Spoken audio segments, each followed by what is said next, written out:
नमस्कार माझ्या लाडक्या प्रेक्षकांनो, कसे आहात? माझ्या चॅनलवरती आपले स्वागत आहे। आज आपण पाहणार आहोत खूपच कामाचे 15 किचन टिप्स। चॅनलवरती नवीन असाल तर सबस्क्राइब करायला विसरू नका। व्हिडिओला सुरुवात करूया। आजची आपली पहिली टिप आहे, आपण नेहमी विलायचीचे दाणे कुटून हे खीर किंवा कुठलेही गोड पदार्थ करत असतो, त्यामध्ये वापरत असतो, पण त्याचे साली हे तसेच आपण टाकून देतो। तर ह्या साली फेकून न देता ते जर चहापत्तीच्या डब्यामध्ये तसेच साठवून ठेवलो तर चहा करत असताना हे चहापत्तीमधील विलायचीचे साली वापरलं तर आपल्या चहाला सुवास हे छान येते व चहा पण चवीला छान बनते। आपली पुढची टीप आहे, डोसा बनवत असताना डोस्याच्या बॅटरमध्ये जर आपण साबुदाणा टाकलं तर यामुळे डोसा हे खूप कुरकुरीत व क्रिस्पी होतात। आपल्याला पुढची टीप आवडली आहे कमेंट बॉक्समध्ये नक्कीच सांगा। आपल्याकडे अशा टिप्स असतील तर ते सुद्धा तुम्ही कमेंट बॉक्समध्ये नक्की सांगू शकता। आपली पुढची टीप आहे, पालक पनीर बनवायच्या वेळेस पालक आपण शिजवून घेतो, तर पालक शिजवून घेत असताना त्यामध्ये थोडेसे साखर टाकावे। यामुळे पालकाचा जो हिरवा कलर आहे तो जात नाही, तो तसाच छान टिकून राहतो। आपण कुठून पाहत आहात कमेंटमध्ये नक्कीच सांगा, जेणेकरून मला समजेल हा व्हिडिओ कुठे पोहोचला आहे। आपली पुढची टीप आहे, जर लिंबाचं लोणचं खराब होत असेल तर त्यामध्ये थोडंसं विनेगर टाकावे व मंद आचेवर त्याला शिजवून घ्यावे। यामुळे लिंबाचं लोणचं खराब होत नाही। इथपर्यंत व्हिडिओ पाहिला असाल तर सबस्क्राइब करायला विसरू नका, तसेच व्हिडिओला लाईक देखील करा।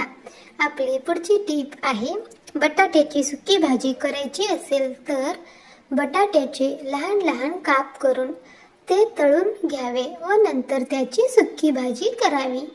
ही भाजी प्रवासामध्ये न्यायला खूपच छान आहे। ती 2 दिवस तरी ताजी राहते, खराब होत नाही। आपली पुढची टीप आहे, रेस्टॉरंट सारखी जर पनीर बटर मसाला बनवायचा असेल तर नेहमी ग्रेव्ही करत असताना त्यामध्ये वापरायचे कांद्याचे प्रमाण हे टोमॅटोच्या प्रमाणाच्या अर्धे असावे। जर आपण 4 टोमॅटो वापरत असाल तर त्यासाठी आपण 2च कांदे वापरावे व कांदे हे तेलामध्ये छान परतून नंतर त्याचे पेस्ट करून नंतर ते वापरावे। कच्चे कांदे वापरू नये, यामुळे भाजीचे स्वाद हे खूपच वाढते। अशा प्रकारे भाजी तुम्ही नक्की एकदा करून बघा। आपली पुढची टीप आहे, हिवाळ्यामध्ये इडली, डोसा किंवा ढोकळ्याचे पीठ हे लवकर फुगतच नाही, तर अशा वेळेस काय करावे, हिरव्या मिरचीचे देठ काढून ते देठ बॅटरमध्ये टाकावे व ते झाकून तसेच उबदार जागी ठेवावे। यामुळे कमी वेळामध्ये आपले पीठ हे लवकर छान फुगते। आपली पुढची टीप आहे, कुठलेही चायनीज रेसिपीज म्हणजेच hakka noodles, chowmein, fried rice बनवत असताना ते जास्त गॅसच्या आचेवरतीच बनवावे। यामुळे त्याला बाजारमधल्यासारखे स्वाद येतं, कमी आचेवर बनवू नये। आपली पुढची टीप आहे, जर इडली किंवा ढोकळा उरले असतील तर ते ओल्या कापडामध्ये ठेवून तसेच 2-3 मिनिट गरम करावे।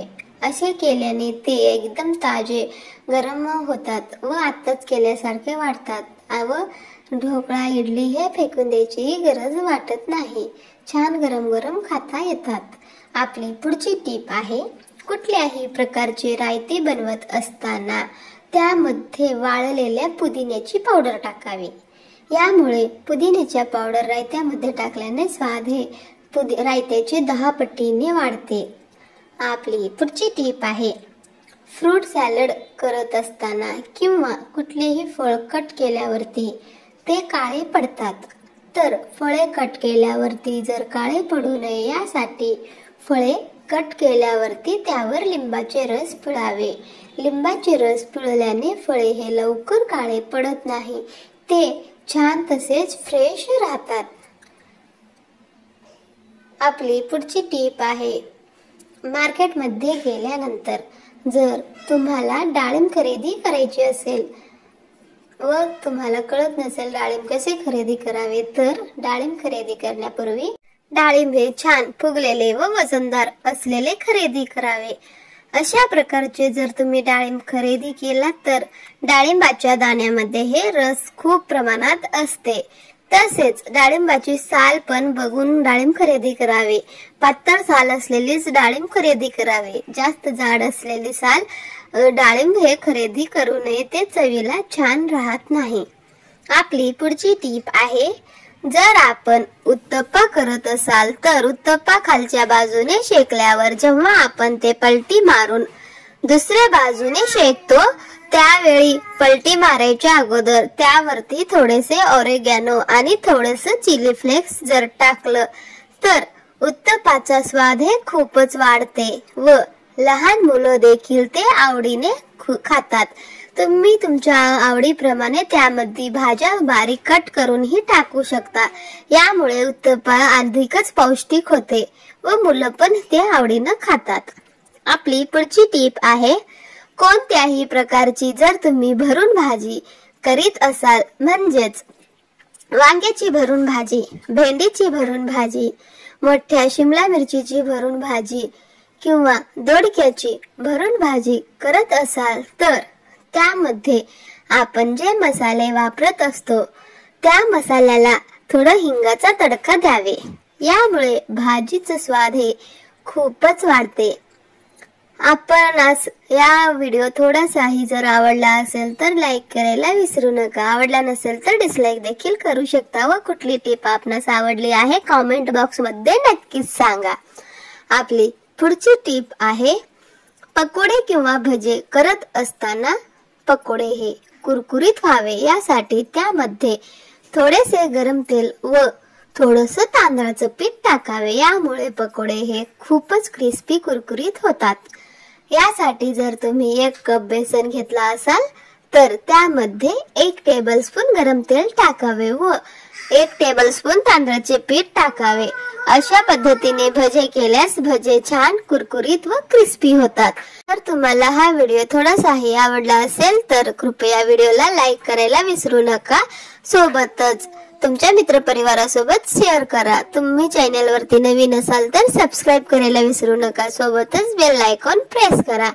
तुम्ही कुठून पाहत आहात प्लीज कमेंट बॉक्स मध्ये नक्की सांगा, जेणेकरून मला समजेल की माझा व्हिडिओ कुठे कुठे पोहोचला आहे, कोण कोण पाहत आहे। आपला मूल्यवान वेळ देऊन व्हिडिओला शेवटपर्यंत पाहिल्यामुळे आपल्या सर्वांचे मनापासून धन्यवाद। तर भेटूया अशाच पुढच्या व्हिडिओ मध्ये, तोपर्यंत नमस्कार, बाय बाय।